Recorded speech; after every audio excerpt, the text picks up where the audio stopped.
Baik, Assalamualaikum warahmatullahi wabarakatuh. Perkenalkan, nama saya Muhammad Syarles dengan NIM 23OSP 03. Kali ini saya akan menyelesaikan tugas SP saya dari mata kuliah microcontroller. Contohnya microcontroller. Kita lanjut.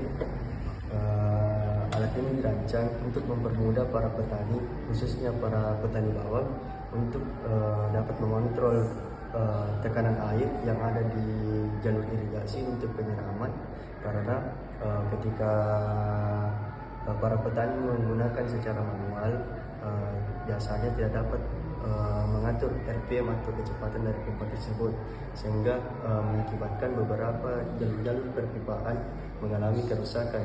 Sedangkan alat ini dirancang untuk menyelesaikan masalah tersebut, dan berdasarkan prinsip kerja, alat ini mampu mengatur tekanan air yang akan dialiri ke irigasi penyiraman. Baik, adapun pembahasan poin kedua, yaitu komponen input atau masukan dari alat saya, yang dimana komponen input yang pertama adalah push button, dan push button terbagi dua, yaitu start dan stop, di mana start untuk memulai ataupun menyalakan dan stop untuk mematikan. Dan adapun komponen input selanjutnya yaitu ESP32. ESP32 berfungsi untuk menerima perintah sehingga mampu mengoperasikan alat yang kita rancang ini. Baik, pada pembahasan poin kedua, yaitu komponen input, yang dimana komponen input yang kami gunakan itu ada push button yang dimana terbagi menjadi dua, yaitu start dan stop, yang dimana start untuk mengaktifkan sistem dan stop untuk mematikan sistem. Adapun juga perangkat yang kita gunakan sebagai input yaitu telegram board, yang dimana untuk mengirimkan perintah semisal untuk mengatur kecepatan dan mengatur frekuensi dan menyalakan ataupun mematikan sistem. Yang ketiga, pembahasan ketiga yaitu komponen output, yang dimana kami menggunakan komponen output yaitu motor induksi 3 fasa. Yang kedua, pompa air, dan yang ketiga adalah sprinkler, yang dimana pompa air di sini berfungsi untuk memberikan putaran pada pompa air yang bisa diatur, yaitu sprinkler untuk mengeluarkan air tersebut. Baik, di pembahasan poin keempat, yaitu komponen kontrol yang saya gunakan, itu terdapat di sini di dalam panel ESP32, yang dimana dia menerima dan mengirim perintah yang dia terima dari telegram, sehingga dia mengirimkan perintah ke komponen kontrol lainnya, yaitu PSD Altivar 61 untuk mengatur frekuensi, dan selebihnya ada modul pendukung juga seperti modul max, yaitu untuk merubah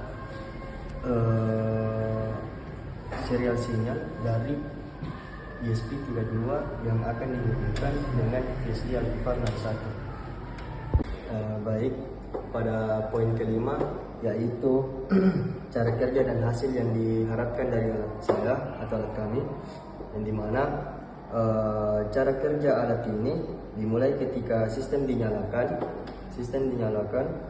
ESP32 akan terlebih dahulu terhubung ke jaringan wifi dan menghubungkan diri dengan telegram yang kami gunakan. Dan setelah koneksi berhasil,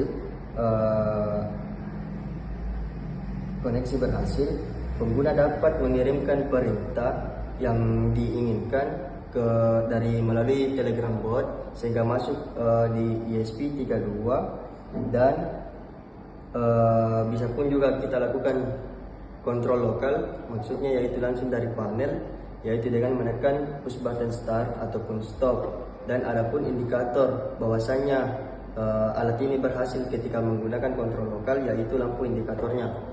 Dan setelah itu perintah tersebut diterima oleh ESP32, kemudian diteruskan ke PSD Altivar 61 melalui komunikasi Modbus.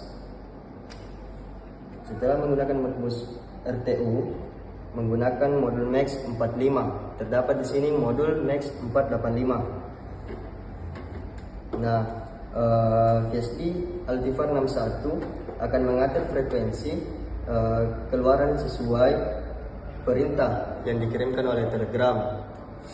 Setelah itu kita bisa mengatur berapa kecepatan yang kita inginkan dengan sesuai mengubah frekuensi, yaitu kita mengirimkan perintah dari Telegram bot, yaitu dengan perintah set 10 Hz ataupun berapa yang kita inginkan dengan batas maksimal yaitu 50 Hz. Hasil yang diharapkan dari alat ini adalah mempermudah para petani dalam mengatur debit air dan dalam sistem penyiraman tanaman bawang.